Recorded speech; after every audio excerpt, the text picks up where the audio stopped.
سلام، خیلی خوش آمدید. توی این برنامه میخوایم بریم ببینیم که کامران قاسمپور بهترین زیرگیر حال حاضر دنیا در مسابقات جهانی 2025 زاگرب کرواسی چند زیر گرفت و از طریق این فن چند امتیاز کسب کرد.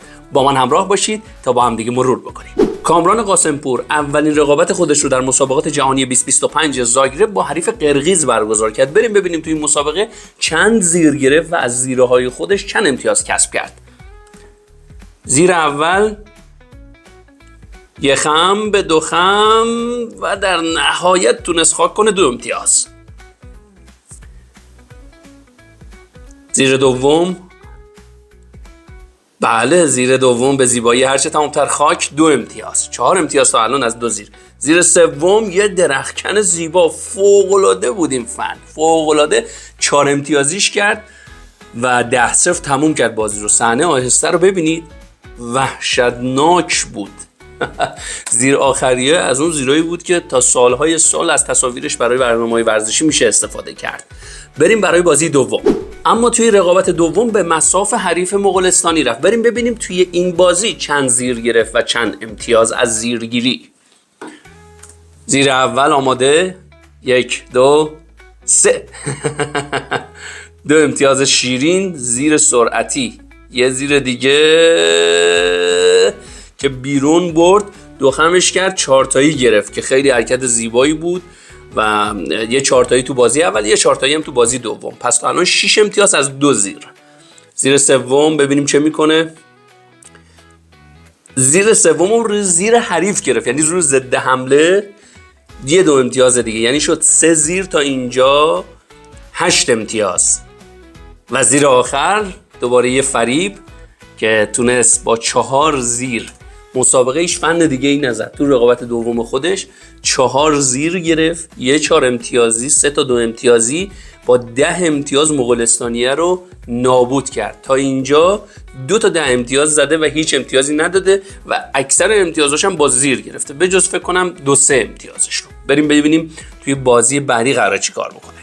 توی بازی بعدی به مصاف شاگرد تیلور رفت. تیلوری که ما ایرانی‌ها خیلی خوب میشناسیمش و رقابتش با حسن یزدانی و برد و باختایی که با هم دیگه رد و بدل کردن توی حافظمون خوب باقی مونده.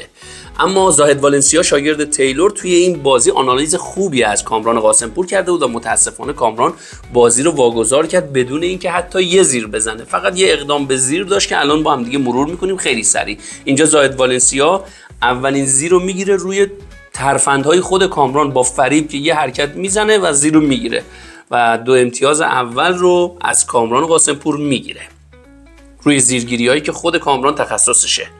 زیر دوم رو هم اینجا ازش میگیره، خاک میکنه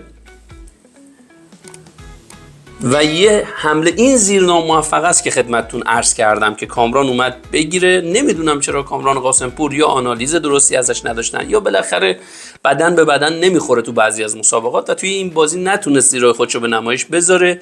حالش خوب نبود. خیلی حرف و حدیث و حاشیه در رابطه با این رقابت بود که حالا راست و دروغش رو واگذار میکنیم به خودشون و متخصصین که آیا اتفاق فنی بود یا بدحالی کامران باعث شد.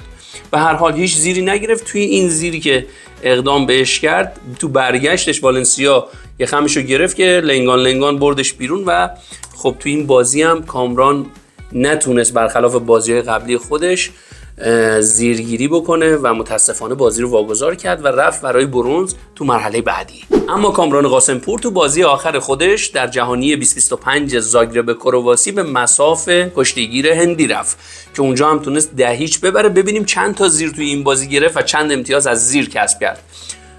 امتیاز اولش رو که با خارج کردن پای حریف از دایره کشتی گرفت. اینجا زیر اولش رو به نمایش گذاشت و تونست خاک بکنه، 2 امتیاز گرفت. 2 امتیاز بعدی رو از زیر نگرفت، یه بار انداز زد با قدرت تمام.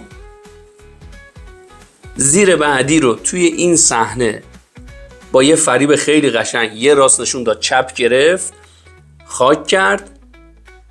2 امتیاز دیگه از زیر و در نهایت 2 امتیاز پایانی رو همونطور که میبینید با بارانداز کسب کرد و این حریف هم 10-0 کرد و مدال برنز رو تونست بگیره. حق کامران بیشتر از اینها بود، اما کشتی زاهد والنسیا یه کشتی بی حساب و کتاب بود و واقعا عجیب غریبه، نمیشه هیچ رقمه در موردش صحبت کرد. بریم ببینیم در نهایت کامران چند امتیاز، چند زیرگیری رو انجام داده. در نهایت کامران قاسمپور در این دوره از مسابقات، یعنی قهرمانی جهان 2025 زاگرب کرواسی، در بازی اول خودش 3 زیر 8 امتیاز، 2 تا 2 تایی و 1 4 تایی. توی کشتی دوم 4 زیر 10 امتیاز، 3 تا 2 تایی و 1 دونه 4 تایی. توی کشتی سوم متاسفانه نتونست برابر زاهد والنسیا امتیازی بگیره از زیرگیری و در کشتی چهارم خودش 2 زیر 4 امتیاز رو کسب کرد. در مجموع در تمامی کشتی های این دوره تونست 9 زیرگیری رو داشته باشه و از این 9 زیرگیری 22 امتیاز رو کسب بکنه که یه رکورد فوق‌العاده برای یک فن هستش.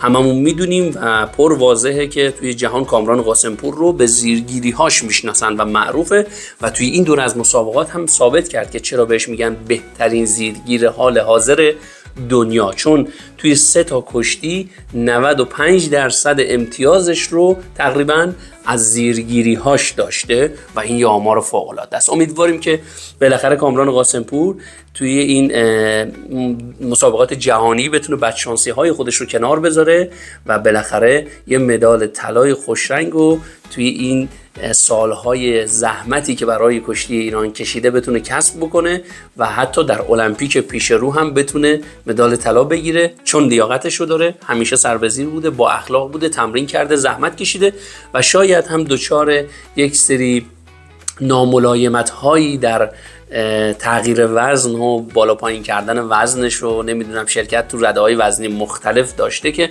همیشه یه جورایی کامل کننده ارنج تیم ما بوده و متاسفانه هر جایی که نقص داشتیم کامران و وزنش رو بالا پایین میکردن و میذاشتن اونجا تا ترکیب تیم ملی ما درست و ایدئال باشه و هیچ موقع هم حرفی نزده، جنجال و حاشیه‌ای درست نکرده و سر به راه بوده. امیدواریم که به حق خودش برسه و این پسر خوب و پهلوون دوست داشتنی کشتی ایران بتونه حق خودش رو در مسابقات جهانی و المپیک در آینده بگیره و با مدال‌های طلای تعداد زیادی بازنشست بشه در سالهای دور انشالله بعد از 100 سال. خیلی ممنونم که همراه من بودید. دم شما گرم. گود نایت.